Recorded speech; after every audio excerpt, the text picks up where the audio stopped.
Oh, thank God. So another person's here. Hey. Oh, did you get my text? No. Oh, I just texted you like 20 minutes ago about. So, how's this diet going? No. Are you losing out or are you doing all right? Well, let's see. It started, it was almost 2:30, okay? And we got down to 190. Hey, young lady. How you doing? Half hour, and so I'm halfway back. So that's not too bad. That's excellent. You know, so, and I'm trying, and I'm trying to go back down, but it's a tough road. Well, because I work good, I can't find time to exercise.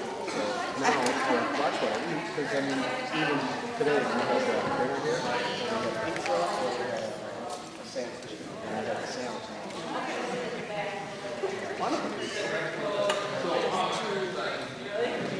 Yes, they didn't seem to be raspberry.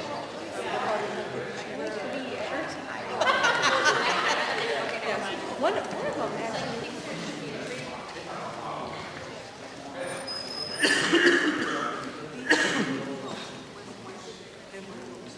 Take a picture of so much better. She's got a picture.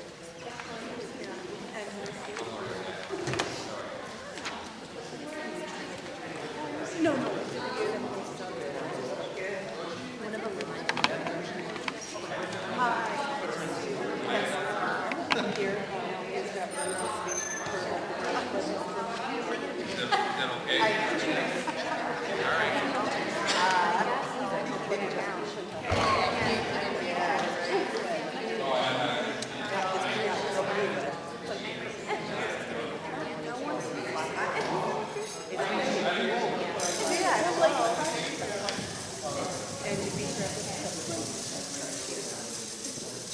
Well, welcome here tonight. I'm going to use the microphone. I'm going to require them to use the microphone also because we are also taping this presentation tonight. And it's actually supposed to be streaming live right now. What I did was I brought up on the screen ihsa.tv.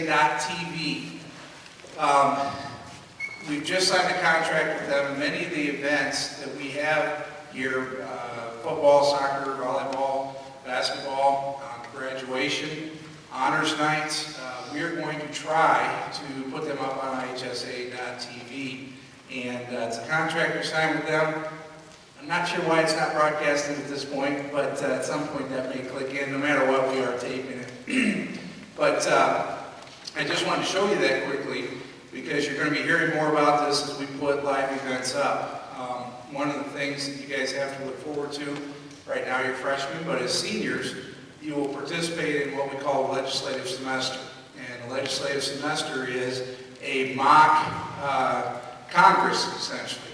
And they go through and they choose their party affiliation, they submit bills, they debate the bills, and then they vote on the bills. And it is really a neat process. Well, one of the things that we're going to do is that this year we're going to put that debate, which they do in this room, up on IHSA TV. And it is really a cool deal. Hopefully some parents, hopefully you don't get in trouble, but hopefully you can watch a couple minutes of it at work here or there, on your iPhones, whatever the case may be. So I just brought that up just to kind of show you guys that. We're pretty proud to start doing some of these things. And, you know, for relatives at a distance, it's a good opportunity for us to, again, just put some great things that our kids are doing out there for the public to see. So tonight, 6:30, we're getting rolling here. I know everybody values their time. I really do appreciate you taking the time to come in tonight. And I know the question, you know, from a couple of parents is, wow, you know, freshman year, first month, are we really going to start talking about college? And the answer is yes. And because there are so many things that go into it these days, and it is truly a game. You have to know how to play the game. And so I'm just very proud of our counseling department. They have done a great job of putting together a lot of information. And this summer they spent quite a bit of time revamping and uploading a lot of information that they've been sharing with parents for a long time. But now we're kind of putting it in a condensed form, hopefully an easy form for you to understand. One of the neat things that they've done this year, and I don't know how many schools do this, but in the last few weeks here, they've been having their senior meetings, and they've always done that, where they've sat down with the seniors. This year, they've invited the parents to come in with them.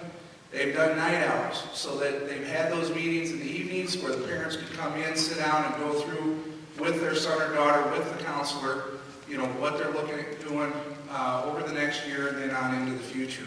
And so, again, tonight, I'm excited to watch this presentation as they put some things together. And just to start off the program, about 9 months ago, we were approached by the McHenry County Health Department, and one of the issues that we have had is that we've not been able to offer a lot of mental health services here in our community. When students have needed support, families needed support, a lot of times they had to go to the other side of McHenry County or closer to the city. And so the health department recognized that, and they provided a grant funding for Omni Health Services to come out and develop a relationship with Marengo High School and, on a larger scale, the city of Marengo. And so they have been working with some individual students and a few families in the community. It's been on somewhat of a small scale, but we hope to expand their presence here. And this year they've been in our building quite a bit. You know, they won't talk to your students without your permission. That's not the case, but they're here to help with a lot of different issues. And as you all know, with the economy the way it is, with a lot of things going on in life, a lot of times the kids will really feel the effects of some of the negative things going on out there. And they need additional supports. And so he's not the whole presentation tonight, but he's got another meeting he's got to run to, and so we bumped him up to right at the beginning. I wanted to introduce from Omni Health Services, Carlos Rodriguez. And Carlos is going to come and just say a few words here right off the bat, and then he does need to excuse himself to get to another meeting. So, Carlos, welcome.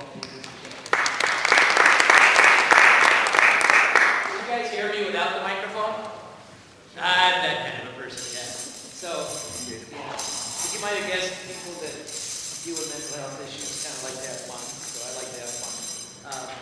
One of the things about Omni Youth Services, we're actually in Buffalo Grove, Illinois. I'm the coordinator of substance abuse services, actually, and we run some substance abuse groups here on campus, Ms. Griffin and I. It's called the 7 Challenges.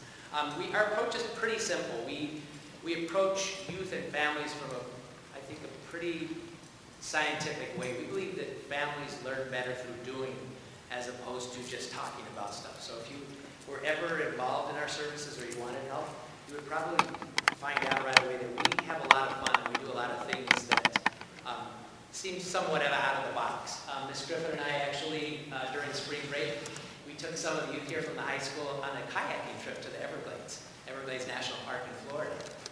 Only place in the world that has both crocodiles and alligators living in the same place. Actually, you weren't there. You were actually on the next trip that we did over the summertime. We went back down to Michigan. So basically, our services boil down to 3 areas. We have clinical work that we do. As you see on the slide, that's really the clinical approach that we have. So we do group and individual family counseling as well as substance abuse counseling, which I mentioned. We have a lot of outreach work, and we have actually Spanish-speaking counselors that do that. So we have bilingual counselors. And of course, we do prevention work in the middle school.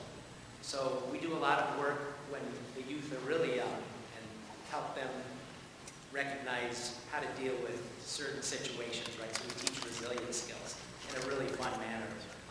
Some of your youth actually who are here tonight, some of the younger ones may have already seen our services. I'm hoping you guys are having fun with them. And so I appreciate this partnership. I'm really excited. We hit the ground running. Last year we started off with 2 groups, and this year we're actually expanding to 3. Some of the kids who actually had substance abuse issues have either cut their substance abuse issues down or not using it all, but they continue to want to come to the groups anyway because they feel that this is a place where they're respected and a place where they can actually just be themselves. So is there anything else you'd like me to add, Mr. Shep? No, that's it. Appreciate you being here. What I'm going to do tonight, ironically, is I actually run a group with kids who have made maybe some poor decisions. These are kids who have broken the law out in Cook County, and so I'll be actually running the group that's why I asked if I could get to the front of the agenda. So I appreciate the fact that you allowed me to step up first. Does anybody have any questions? Actually, yeah, it's about anything. Yes, ma'am. Is your emphasis strictly on substance abuse then? You're not doing anything with eating disorders or any of those other things? No, actually, we're a lot more broad. That's actually what I bring to the table, right? I've been working in the field of substance abuse since the early 90s. But we do have master's level staff that will deal with a wide variety of quote-unquote disorders. That's a very good question, yeah. Yeah, actually one of the cases we're working on right now is a domestic violence issue between parents and their kids. So we're going to go ahead and move on that. So yeah, we're pretty extensive. Anybody else? Great question. And Carlos, I appreciate you being here. One of the other things is that we do have our late starts, in which we have a lot of different presentations done during those late starts. They're late starts for the teachers, not for the kids. But the kids hear a lot of different presentations, and Carlos and the Omni group will be doing some of those presentations as they come up. So that's the other reason I wanted to bring Carlos in front of you tonight. If you hear the kids talking a little bit, you can kind of put a face with the name there. So. Yeah, this is a little bit outside of my comfort zone. Usually I've got people doing things, so that's what I'm going to be doing with the freshmen. We're actually going to need meets and moving. Another thing I want to mention too is what Omni does in their groups or their counseling does not come back to principal, assistant principal. It's strictly confidential with Omni. So glad you mentioned that, yeah. I think that's why our groups are so successful, right? Yeah, the only times we can violate. I'm sorry? Who pays for the Omni services? Oh, the McHenry Mental Health Board is the one that brought us on. We're pretty lucky. Yeah. We do a lot of grant writing too. You know, our motto is really if a community has some sort of need, we're going to try to figure out how to get it met, and then fight like heck to try to find funding sources for that. For the substance abuse group, we have actually a mixture of funding, so we get some funding from the board, but we're also able to get some funding from the state of Illinois. We call it the Department or the Division of Alcoholism and Substance Abuse. And so that's under the Department of Human Services. So you see our literature, it'll be stamped with that stuff. But the confidentiality is really, really critical. I think that's why, obviously, in cases where it would be either in danger of harming themselves or others, that's where the confidentiality would be. And this is the brochure, this is the letter with the information about Omni. Okay, thanks, Randall.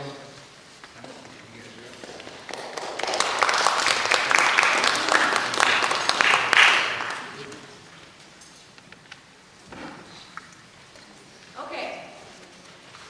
I'm Ms. Griffin. I'm a guidance counselor for last names A through I. I'm just going to kind of give you guys a quick overview of things that we do in the guidance department, and then the other counselors are going to talk more in depth about stuff. So first of all, if you could grab in your folders this pamphlet that we have in there. Just want to go over, just so you guys know what we do in the guidance office. Our stuff is strictly confidential as well. We do a lot of academic counseling, college and career counseling, social emotional counseling, and then we have a psychologist in our office that does some testing with students too. And we put that together in a flyer for you so you can kind of see the different services that we offer in the guidance department. Another thing I want to touch on, which some of the students in here may have come home and told you guys about our 8th grade orientation night, the freshman mentor program that we have here. The students all meet with upperclassmen every late start that we have and go over a variety of different topics.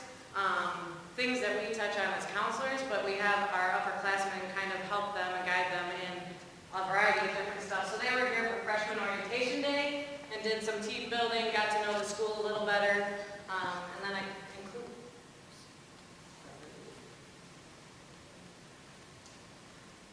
On the next few slides, I just included some of the topics that our mentors talk about with your freshmen. They talk about study skills, how to study for tests, how to take notes. We just had a late start today that they talked about all the stuff, or yesterday, right? In October, our emphasis is going to be on college and careers and workplace skills. November, we're going to talk about having healthy relationships with parents, with friends, boyfriends, girlfriends, teachers, what a healthy relationship looks like and what an unhealthy one looks like.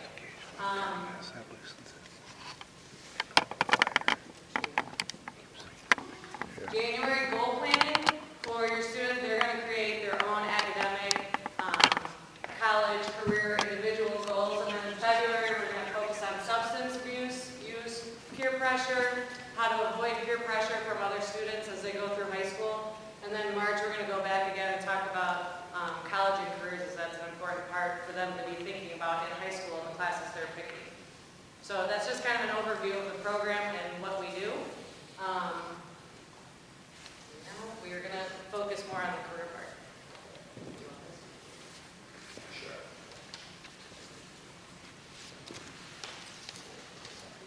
Okay, I'm going to use the microphone here.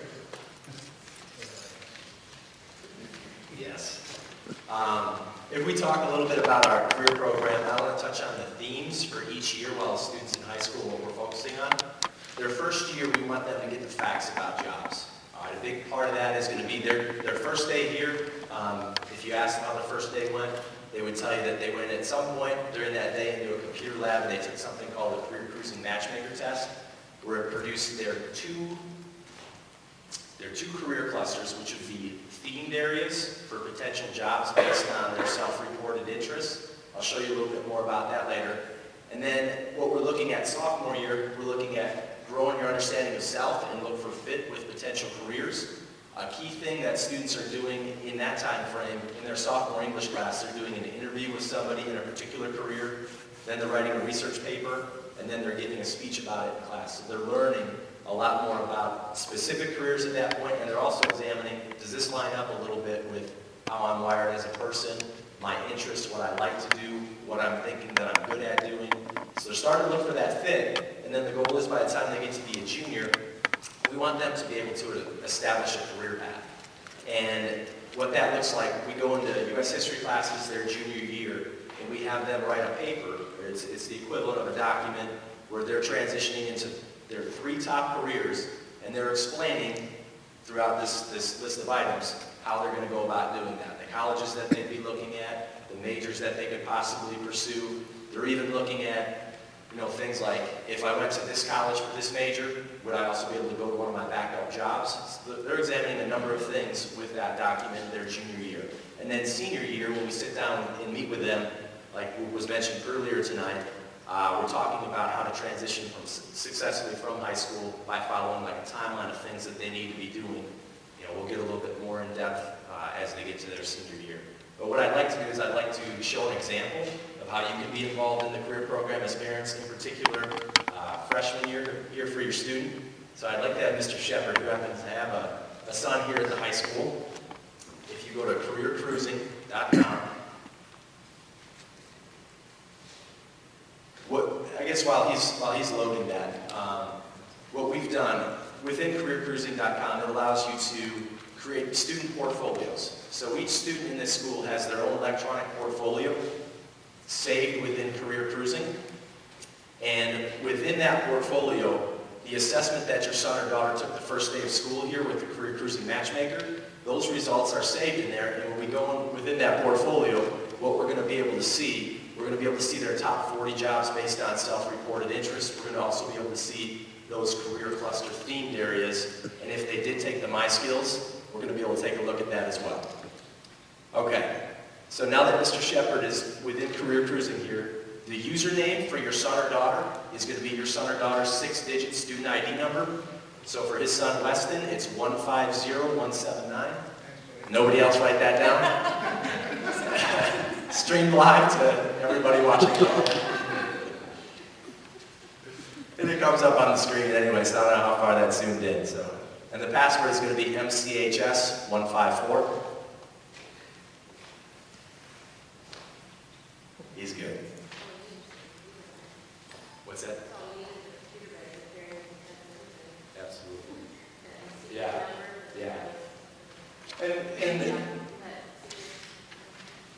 And this stuff isn't really anything that anybody else wants to access anyway.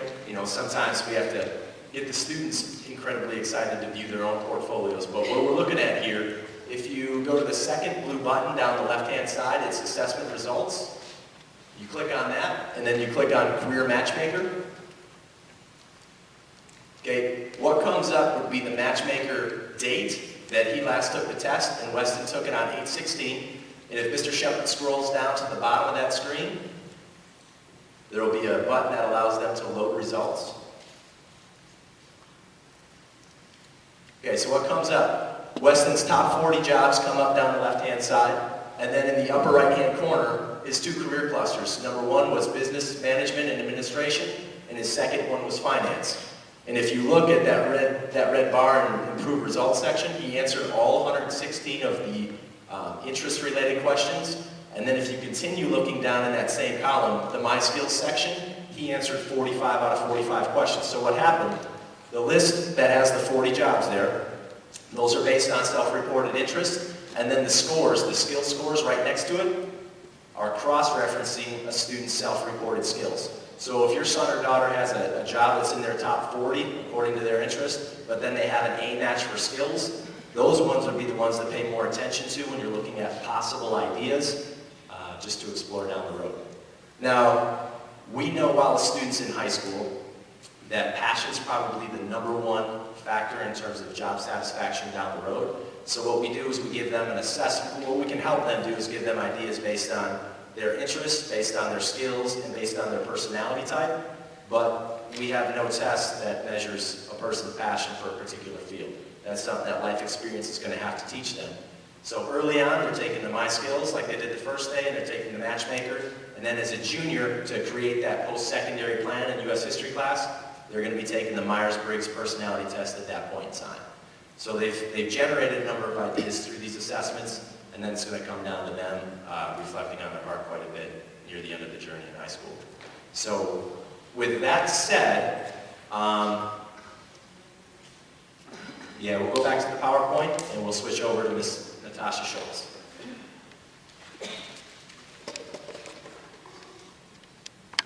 And I was told I forgot to introduce myself. I'm Nick Rohde, counselor for this particular class. I'm last names J through P. Hi, I'm Ms. Schultz. I am the guidance director, and I work with students' last names Q through Z.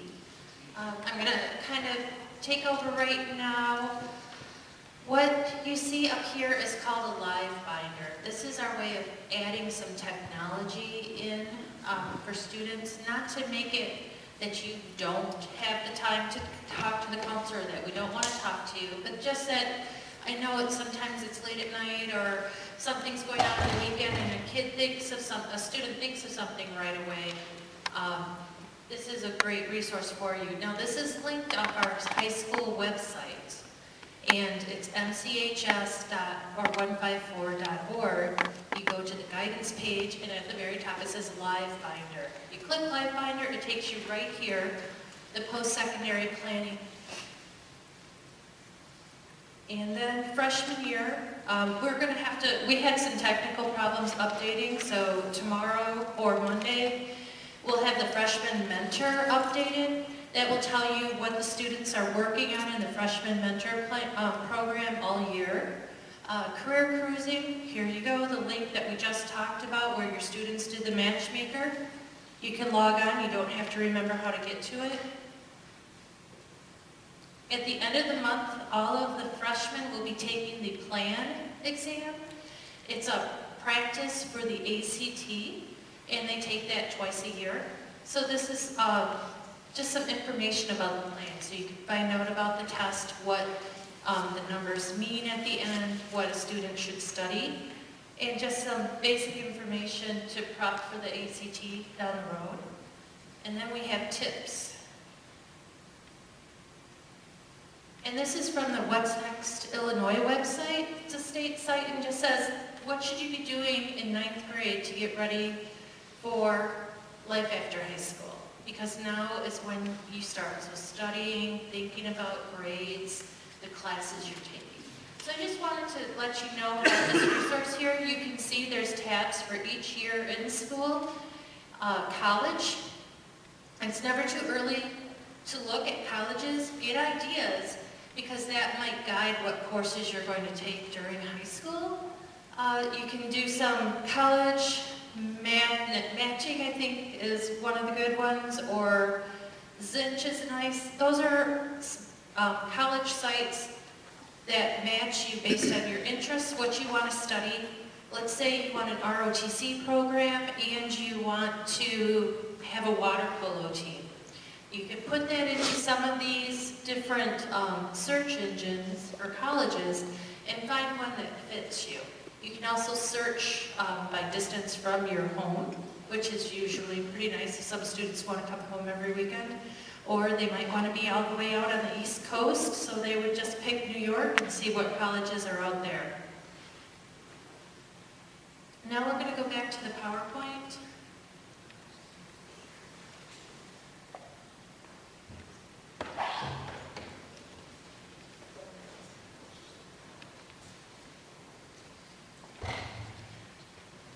Okay, post-secondary planning, just some basics for you. Students need 22 credits to graduate from high school, and I have it broken down in the areas. That is also in your curriculum guide that all the students received when they were in 8th grade. So it's a good resource to know. Just the basics, 4 years of English, 3 maths, 3 science. 2.5 credits in social studies are required. We recommend 3 because most colleges want you to have 3 credits, and we would rather have a student have an extra half credit in that and exceed what the minimum standards are for our graduation. You can kind of check that out later. And then talking about that, where I mentioned taking an extra social studies class, even though it's more than what's required to graduate. Think about rigor in high school.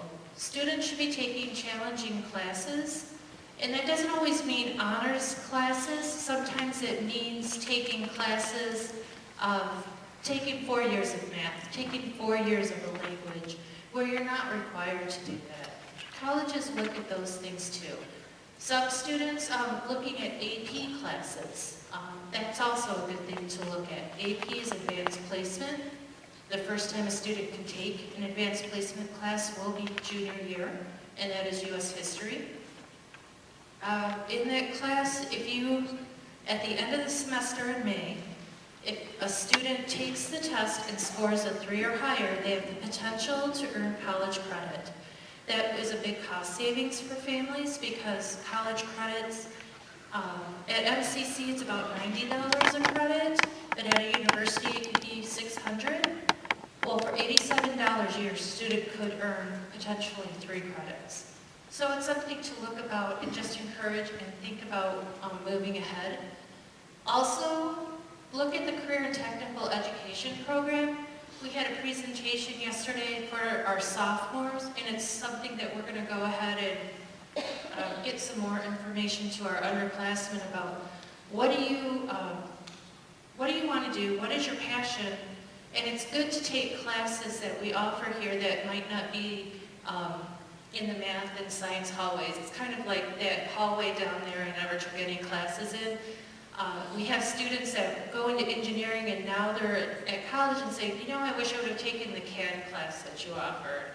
I wish I would have taken the manufacturing class, because that's very good common sense information, and it's something that a student would need to know. So definitely look at those kind of things to get experience. And for students to also look at classes to take that will lead to an associate's degree or certification. We offer those here with the automotive classes, the CNA classes, because the route to a 4-year college is not always the best route. A student needs to look at, and family need to look at what does the student want to do for a career path and what is the best path for them to take. The state of Illinois, I was just looking at some research, it's called the Illinois' Forgotten Middle. There's a lot of jobs out there. This report's a little dated, it was 2009. But there are quite a few jobs out there that there's a need for employees that are associate's degrees or certificate jobs.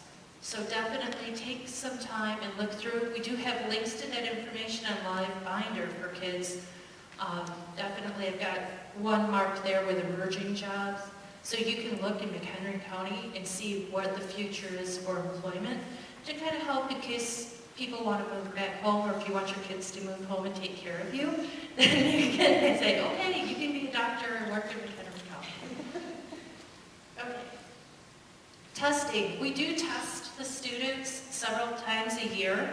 Like I mentioned, the PlayOn exam.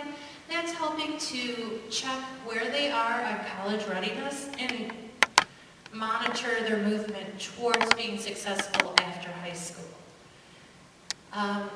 All ninth graders will take the plan twice a year. The first time they're taking the plan is the last Wednesday of this month. Yeah, oh, next Wednesday, it's flying up. And then the 10th and 11th graders are going to be taking a practice ACT. Then the 11th graders take an official ACT in April. And then just I have the college readiness benchmarks for where your student is taking a plan exam, what their score should be. That will mention that they'll be on track for college readiness by the time they're through their junior year. And then paths after high school. Our goal is to prepare the students for a path after high school, whether it's a 4-year school, 2-year school, straight into employment, military. We just want to help students be ready for what the next step is. We have the overview of the college and career readiness program. This is a new document, so I'm hoping that you do take a chance to look at it. It has the mission statement of our department. This page in here that has the little table, that shows you all the things that are happening freshman year that are focused on careers with your students. And then the next page kind of just has a summary of what we do sophomore, junior, and senior years too. So you can see it is pretty comprehensive.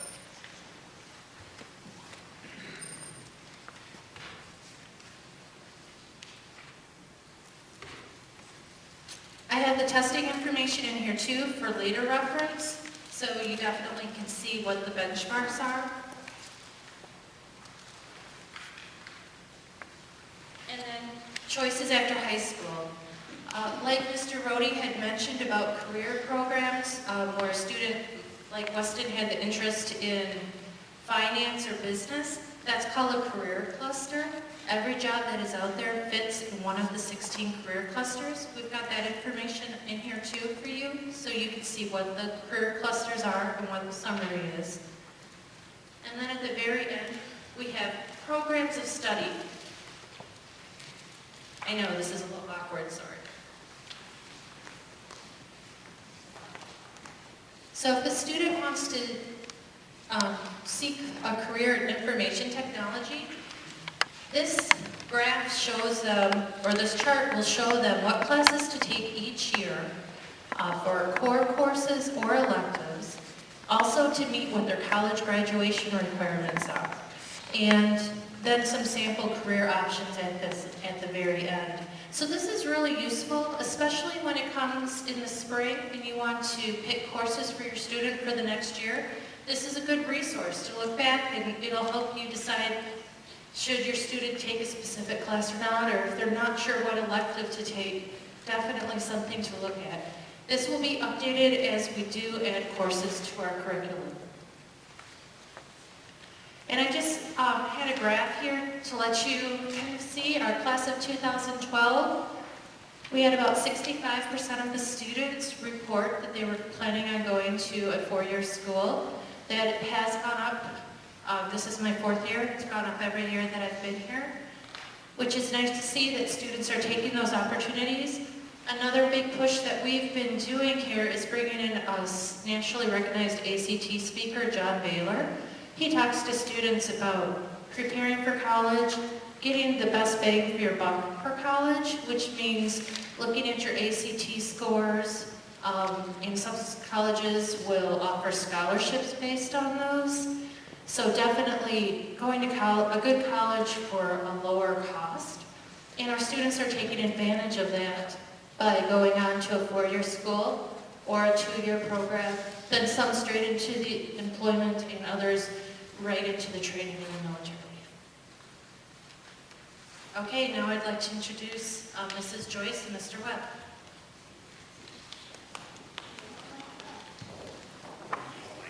I'm Mr. Webb. I'm the assistant principal here. So who's on our roll?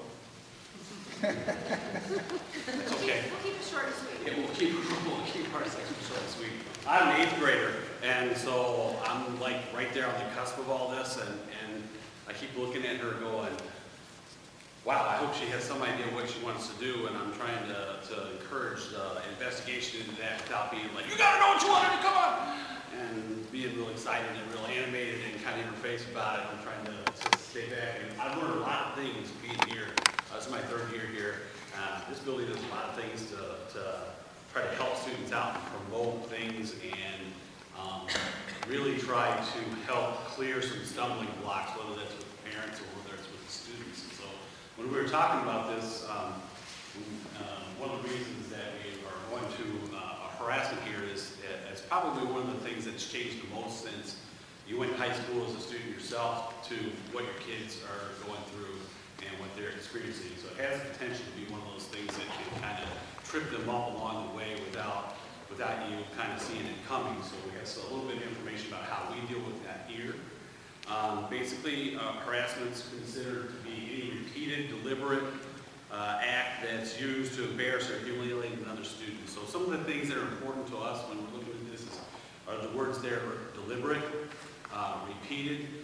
Everybody here has been in those situations where you say it, and right as the words come out of your mouth, if you could grab them and bring them back, you would. So sometimes those things happen, sometimes there's other stuff that happens. So we're looking for repeated and deliberate types of things that are happening, and how students are really trying to sort of relate with one another and get through.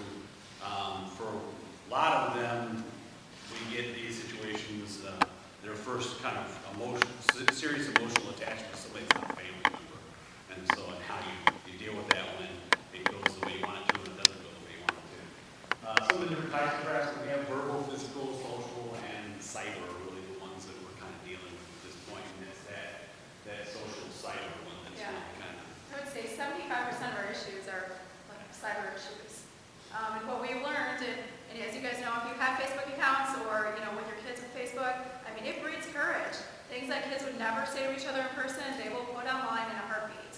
And that's where we run into so many issues with these harassment problems that we would normally have in a traditional school day in the hallway. I guess I should use this.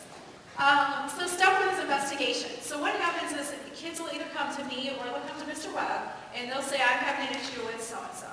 Well, we have to kind of treat this like the law. Innocent until proven guilty, we got to look into it. So, proof is always key. If it's something, via harassment or via text or email, making sure your student knows to bring that information in. Because once we have proof, it's so much easier to go forward and to try to get the harassment to stop. But a lot of times what we get into is he said, she said, back and forth. So, we will meet with the first student, find out the situation. We always try to encourage them to get other adults to tell us if they hear things that are being said to them that might not be appropriate. So say in the cafeteria, somebody's giving them a hard time. Once a student brings that to my attention, we'll put Mr. Webb or some other teacher that's in the cafeteria near that situation to try to figure out what's going on and what things might be said. So we always try to start with the least invasive and then go on from there. Again, let's see. Next slide. So then the next step, once we figured out that there is an issue between two students, we usually always try to do some sort of mediation between the students. I think the counselors and I have found in our experience that 90% of the time a harassment-related issue is somebody else bringing some sort of misinformation into the picture. And when you get the two parties together and they talk it out, they realize their issue they have with each other isn't as bad as they thought it was. And it's a lot of third parties and other kids getting involved that are causing an issue to be bigger than it really is. So whenever possible, we try to get the kids together. That doesn't happen in every situation, and sometimes it's in the best interest not to get the kids together. So we try to work with what we think is best for each of the students. Okay, the third step that we move to is we have what we refer to as a harassment contract. Basically, it's a document, and we put on it types of things that have been going on, what the students agree not to make sure it doesn't happen anymore. So if it's some sort of verbal thing that's been going on, that they won't talk to one another, they won't have their friends talk to one another, they won't text one another, they won't, and we just sort of list out the types of things that have been happening and what they agree to basically not have done. It echoes what's already in the handbook, so it isn't that we're asking the students to do something that isn't necessarily already placed out in the handbook. This is what we can do if these things continue to happen. But we kind of try to put it right out there in front of them and say, look, here are the things that we're talking about. Here are the things that have been happening. These are the things that you have to avoid or not do as part of your dealings with this other person, to go from there, to make it very specific for them, to go, so that they can see very clearly, this is the expectation. This is it. This is where we're at. And we discuss that with them. Do you understand it? Do you see anything right now that's going to be an issue with this? We have 4 classes out of 7 together. This is really going to be kind of hard. So we try to work with whatever we can with those things. If it continues, if the harassment continues, then there is discipline which occurs, which is, of course, the role I get to play in deciding what's going to happen as far as the discipline goes. It can be a wide variety of different things. And we can go from anything from detentions and spending high-quality time with me sometimes to out-of-school suspensions and things like that, depending on the severity of what we're talking about. It's all we try to keep in mind that we're talking about degrees to everything. And really, the only time we want to discipline somebody is when we've pointed it out. We've said, hey, here's some things, here's some techniques you can use, here's some things you can do to not have this problem continue. We get down so far down to what can you say, when somebody says, because it's all lots of times, like we were talking about, it's always a third person that's bringing something in. What can you say to that person to diffuse the situation? We practice with them. We'll go to a lot of lengths to make sure that there shouldn't have to be any trouble, but when there is, we go ahead and we have those discipline issues, and we take those things to that level. So. And just a couple other things with the contracts, just to point out. This is not, any sort of legally binding contract. It's not a permanent file. It's only valid for 1 year. It's just simply to have something stated that there was an issue between 2 students. So it's not something that follows them, past high school or past that school year even as well. But if we do have to have a student sign a harassment contract, it goes for any sort of other issue in the school. So if Mr. Webb and I have an issue and we both sign contracts, I can't turn around that same day and start, causing drama with Ms. Griffin, because the contract is in place for all the students. So that's, sometimes kids don't necessarily understand that. And it's a way just to try to eliminate drama altogether. And the other thing, too, to make sure you know with your kids, a lot of times we'll have kids come in and say, well, this girl is commenting on my Facebook and calling me names, and they'll bring that stuff in, but when you look at it, they've made comments right back to the other person.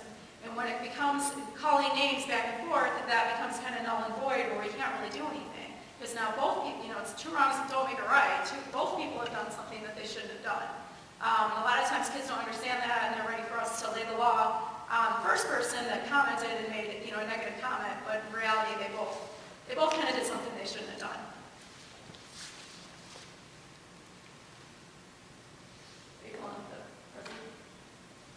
So just some parenting tips that we came up with, just through our experiences of talking to parents who have, made it through high school, raising successful teens, and things that we have seen throughout our years. And this is also on the website as well if you go to the guidance site. But I think communication is key. I mean, more than anything in the world I see, when I talk to kids and I talk to parents, it's just that lack of understanding. It's kids not communicating with their parents or not telling their parents what they truly want, and then vice versa. And so they get to these huge fights, and it's really just, again, that lack of communication. Knowing about what your kids are doing, making sure you check their grades, emailing teachers. I think our teachers are pretty good about responding to parents on a fairly regular basis. So having a concern, wanting to know things, making sure you're touching base with the people at school. We have something here that our 10th and 12th graders take, which is the Illinois Youth Survey, and it talks about how often students encounter issues with wanting to use alcohol and smoking and drugs, as well as feeling not comfortable at school, having bullying issues, and then parent communication as well. So I included this from our last survey. Oops. Can you go back to that one again? We just thought this was pretty big. It said 45% of the students surveyed, the 10th and 12th graders from last year, reported that their parents had never talked to them about the dangers of smoking, drinking, and doing drugs. So to us, that was kind of alarming, because that's that's almost half our students that are saying that their parents haven't talked to them. So just making sure you're talking about the realities of high school and the peer pressures with your child. Okay, and then understanding understanding their world. I put this in your folders, and this is really good to go over with your kids.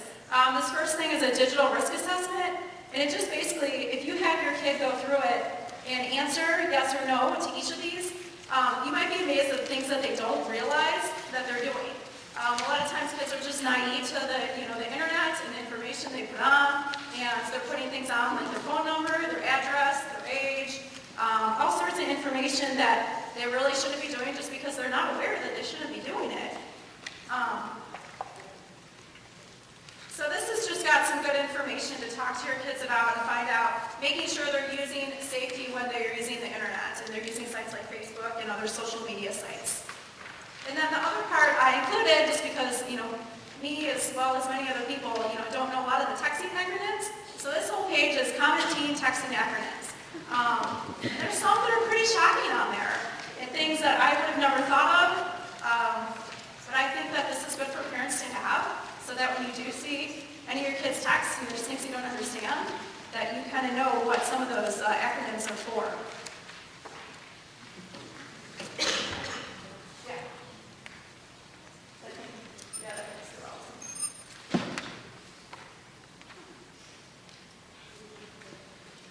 And again, then being active in their lives. I think the biggest thing that we see with kids right now is the lack of sleeping. I mean, kids are attached to their cell phones and the computers, and I have kids tell me all the time that they don't go to bed until 3 in the morning, and then they get up at 6 o'clock to go to school. So, my feeling is if you guys own the phones, you own the computers, that's your property to take away. The kids need to really realize that sleeping is important, and they're just constantly attached to the phones and the communication. And again, the skipping meals, that issue happens with a lot of our students as well. They're not eating properly, they don't eat breakfast, we have kids that skip lunch, and we have kids that go all day without eating until they get to dinner. Making sure they're busy and involved. We have so many activities and so many sports here at the school that getting your student involved in something is critical for their success in high school. That's all right. And then the last one just says celebrate their individuality. Know that every student is different. I mean, you guys know if you have multiple kids, each kid is different. Just really supporting them for who they are and the things that they want to do, and again, being active in their lives. Thank you.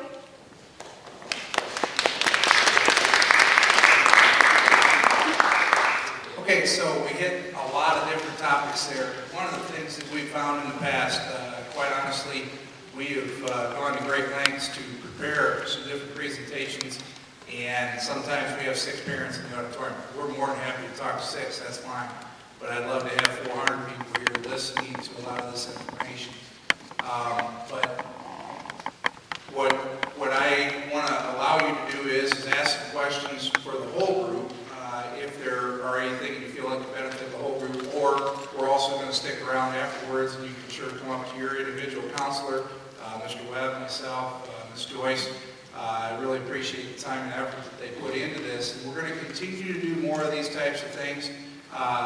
We stayed within 45, 50 minutes here. I really do appreciate you taking the time to come in. A couple of opportunities for you, October 4th and 5th, but primarily October 4th that evening. John Baylor was mentioned. He is our kind of ACT test prep guru. We have seen our scores absolutely jump incredibly on an average.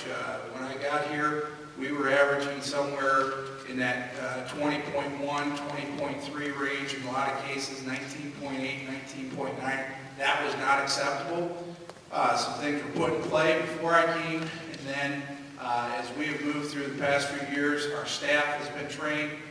We've done a lot of different things with the reading strategies that we're using in the classrooms, how we instruct kids, the expectations that we have, and goal setting. But John has come in and done presentations for our kids every year. Our freshmen will get to meet him this year. They won't spend a lot of time with him, but they'll at least get started in that process. And the ACT, you've heard me say this before, but it is critical for the kids that are wanting to go on to the next level. And even the 2-year school, if you have a high ACT score, you may not have to take some of the lower level, entry level classes that don't count for credit. their 095 or 099 classes. They don't count for credit, but they require you to take them and pay for them before you can take college credit classes at MCC. And we've been fighting with MCC. You've heard me talk a little bit about this before. Some of their expectations are ridiculous. Some of their test requirements are ridiculous, but we have tried to prepare our kids as best as possible so that they don't have to take non-credit classes at that next level. This last year, our graduating seniors, their average ACT ended up being 22.4, which is absolutely awesome. In most areas, we consider 23 college ready. And so if we're sitting there at the average of all of our students up to a 22.4 with 100% of our kids taking that test, that's pretty incredible. The paper hasn't released out what the other schools have done yet, but I'm guessing that's going to put us probably in the top 3 or 4 in the county, which we're very proud of, considering just probably 3 years ago we were in the bottom 2 in the county, which again, not acceptable, but we have made some significant progress in that area. So October 4th, John Baylor's going to be here. He's going to put on 2 presentations, one just for freshman parents, because we're trying to keep some things just focused on the freshmen, but one for freshman parents, I believe it's at 6:30, and then a second one for 10th through 12th grade parents. Similar information in both, but we just kind of want to try to keep the freshman parents together if we can. The other opportunities that you're going to have coming up are parent-teacher conferences. Help me out with some dates here. 24th and 25th of October. During those also, we'll be sending out some information, but we're going to, I know that Omni Mental Health Services is going to put on some little mini parent workshops, some maybe 20 to 30 minute workshops, and so we'll advertise those, and what we'll do is we'll embed them throughout the day. So if you come in for conferences, you can come in, catch a session, and then head back out and finish up your conferences. And we will also do some other presentations along those lines, so please check that out and take advantage of it. There's a lot of information out there, and you know, as Kat just showed there, we've got to have parents involved in their kids' lives. You show them that you care about what they're doing, they will work a lot harder for you, they'll work a lot harder for us. And so be aware of what's going on. Don't hesitate to grab that phone and look at those text messages. Don't hesitate to go on that Facebook and look at what they're writing, look at what they're looking at. And one of the things, I mean, John Baylor, he'll stand up here and he'll preach to you a little bit about if your kid has a TV in their room, if they've got a computer in their room, if they've got any electronic devices in their room, that's a problem.